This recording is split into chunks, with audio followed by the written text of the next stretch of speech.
नमस्कार दर्शकों, आवाज़ इंडिया में आपका स्वागत है। देश के पूर्व प्रधानमंत्री मनमोहन सिंह के दुखद निधन पर देश और दुनिया भर में शोक मनाया जा रहा है। पूर्व प्रधानमंत्री मनमोहन सिंह जी के निधन पर आज महाराष्ट्र कांग्रेस के मुख्यालय में भी श्रद्धांजलि कार्यक्रम का आयोजन किया गया। महाराष्ट्र कांग्रेस प्रदेश अध्यक्ष नाना पटोले द्वारा मुंबई के दादर स्थित तिलक भवन में मनमोहन सिंह को श्रद्धांजलि दी गई। इस मौके पर महाराष्ट्र कांग्रेस के वरिष्ठ नेता और पदाधिकारी भी बड़ी संख्या में मौजूद रहे। श्रद्धांजलि कार्यक्रम के बाद प्रदेशाध्यक्ष नाना पटोले ने मीडिया से बात करते हुए कहा कि मनमोहन सिंह ने कहा था कि लोग मुझे कमजोर प्रधानमंत्री के तौर पर देखते हैं, लेकिन आज दुनिया उनके योगदान को याद कर रही है। दुनिया के मंच पर उनका सम्मान किया था।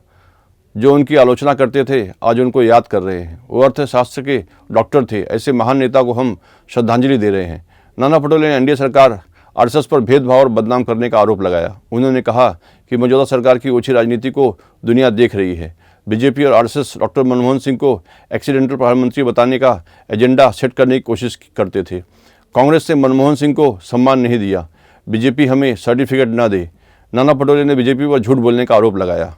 मैं सबसे पहले हमारे देश के रत्न और हमारे देश के माजी प्रधानमंत्री डॉक्टर मनमोहन सिंह साहब को मैं भावपूर्ण श्रद्धांजलि अर्पण करता हूं, महाराष्ट्र प्रदेश कांग्रेस की तरफ से और पूरी महाराष्ट्र की जनता की तरफ से।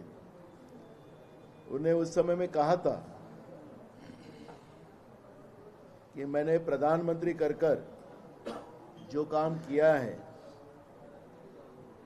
उसको आज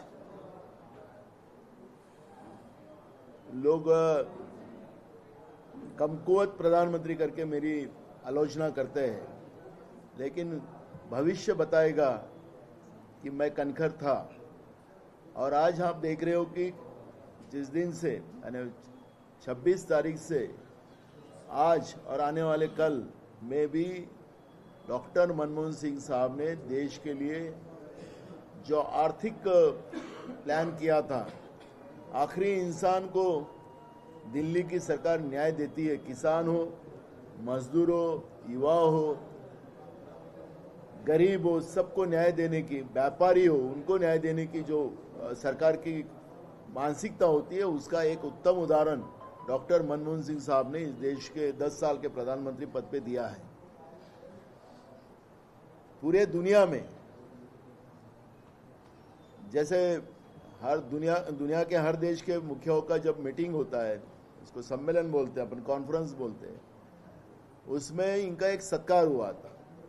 और सत्कार इसलिए हुआ था कि दुनिया भर के जितने भी मुखिया उनके देश के थे, सबसे ज़्यादा पढ़े हुए विद्वान ऐसे डॉक्टर मनमोहन सिंह साहब अकेले थे। और इसलिए दुनिया भर के मुखियों ने उनका स्वागत किया था, सत्कार किया था, सम्मान किया था। लेकिन उन्हें अपने बैनर नहीं लगाए या कांग्रेस पार्टी ने नहीं लगाया, क्योंकि ये हमारे देश का बहुमान दुनिया कर रही है। ये आज तो मैं उसमें नहीं जाना चाहता क्योंकि वो राजनीति हो जाएगी, लेकिन मैं इसमें इस माध्यम से बताना चाहता हूँ, जो लोग उनकी आलोचना कर रहे थे आज उनको याद कर रहे हैं। उनके आर्थिक जो उनने नियम लगाए थे उसके आधार पर देश खड़ा हुआ, उसके लिए आज उनको सब लोग, उनके आलोचक भी उनको याद कर रहे हैं। और ऐसे महान व्यक्तिमत्व डॉक्टर मनमोहन सिंह जो आर्थिक स्रोत, आर्थिक नियोजन के डॉक्टर थे, ऐसे डॉक्टर आज हमारे में नहीं है। देश गए 10 साल से जो आर्थिक कमजोर होते जा रहा है वो भी पूरा देश देख रहा है। और इसलिए ऐसे महान नेता को जब श्रद्धांजलि देना है तो मैंने कहा कि ये देश के सुपुत्र थे और देश के एक रत्न भी थे। तो ऐसे महान व्यक्तिमत्व के लिए जो अपोजिशन का भी सम्मान करते थे, आज तो वो व्यवस्था खत्म हो गई है, लेकिन डॉक्टर मनमोहन सिंह साहब के बारे में हम उनके पार्लियामेंट के स्पीच भी हम सुनते हैं, उनके व्यवहार में भी देखते हैं। तो उन्हें सबको लेके चलने की एक उनका स्वभाव था। आज ऐसे सबको लेके चलने वाले व्यक्तिमत्व के लिए अगर राजघाट में स्थान सरकार के तरफ से दिया गया रहता तो हमारा देश ऐसे महान व्यक्तिमत्वों को की पूजा करता है, सम्मान करता है, ये मैसेज गया रहता। लेकिन वो लानत सत्ता में बैठे हुए लोगों में नहीं है, वो सोच नहीं है, ये बात आज सामने आ रही है। तो अब जिनके हाथ में पावर है वो कुछ भी कर सकते हैं, तो इसलिए उनके बारे में ना चर्चा करें। और ऐसे सुपुत्र के लिए जो किसी से भी भेदभाव नहीं किया, उसके बारे में अगर भेदभाव होता है तो ये ओछेपन की राजनीति जो देश में चल रही है उसके दर्शन हो रहे हैं। मैं अब उनके पास पावर है ना, जानबूझ के कर रहे हैं नहीं कर रहे हैं उसके बारे में मैं कैसे बोल सकता। देखो मैं इसलिए कहा कि मैंने शुरुआत में कहा कि ये ऊंचे राजनीति की एक सिस्टम देश में शुरू हो चुकी है, उसका दर्शन हो रहा है। डॉक्टर मनमोहन सिंह ने देश के लिए काम किया है, खुद के लिए नहीं। आज भी उनकी प्रॉपर्टी के बारे में भी विश्लेषण आ रहा है, देख रहे।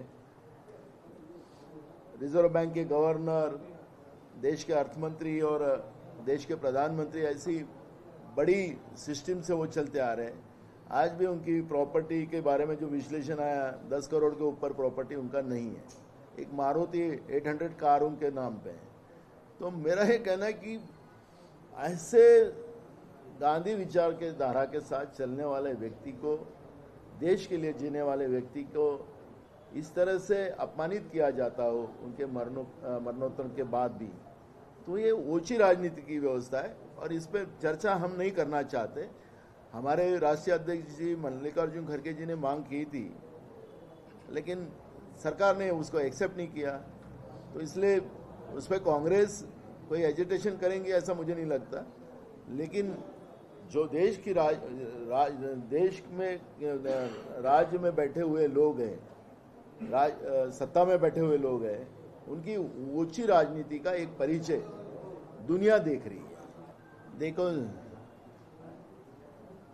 सत्य परेशान हो सकता है, पराजित नहीं हो सकता। वही कहावत अब सबको याद आ रही है। बीजेपी और आरएसएस ने जिस तरह से एजेंडा फिक्स कर डॉक्टर मनमोहन सिंह को एक्सीडेंट प्रधानमंत्री बताया था, वही आरएसएस, वही बीजेपी आज डॉक्टर मनमोहन सिंह के जो 10 साल का उनका प्रधानमंत्री पद का कारकिर्द रही है, उसके बारे में आप सब बखान कर रहे हैं। और इसलिए मैंने शुरुआत में ही कहा था कि मैं प्रधानमंत्री, बहुत कमजोर प्रधानमंत्री करके मेरी बदनामी की जाती थी, लेकिन आने वाला कल ये बताएगा कि मैं कितना मजबूत और कनखर प्रधानमंत्री था।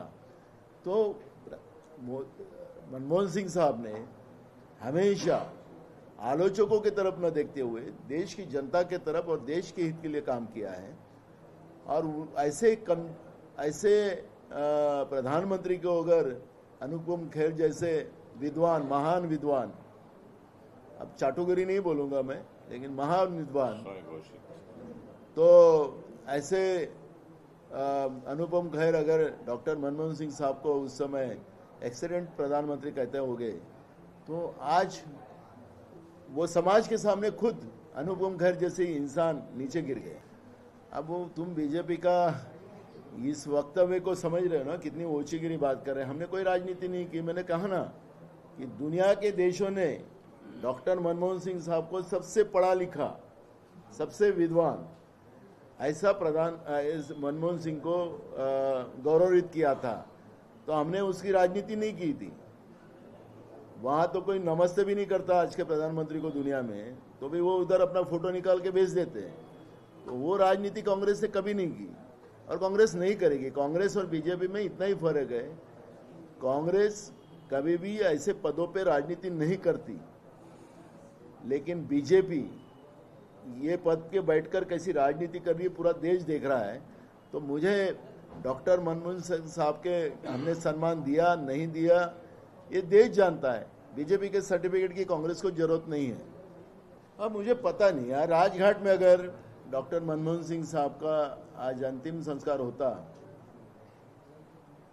तो सबको सच लगता, पर जब डॉक्टर मनमोहन सिंह साहब का राजघाट पे नहीं तो दूसरी जगह उनका अंतिम संस्कार हो रहा है, पूरा देश देख रहा है, दुनिया देख रही है। तो इस तरह अब झूठ बोलना उनका बीजेपी का तो कर्तव्य है, तो बोलते रहेंगे।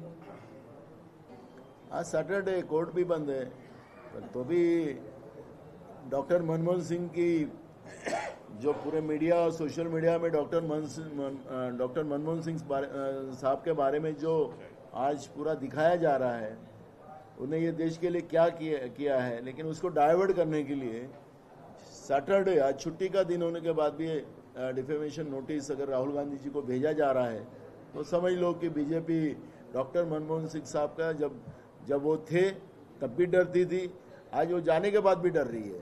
तो ये उनका डर है, और राहुल गांधी जी सक्षम है इस सब मामले को जवाब देने के लिए। अभी पार्लियामेंट में भी उनके ऊपर झूठा आरोप लगा है, जो सारंगी नाम का, उसने खुद 2 मर्डर किया है, उसके ऊपर एलिगेशन है।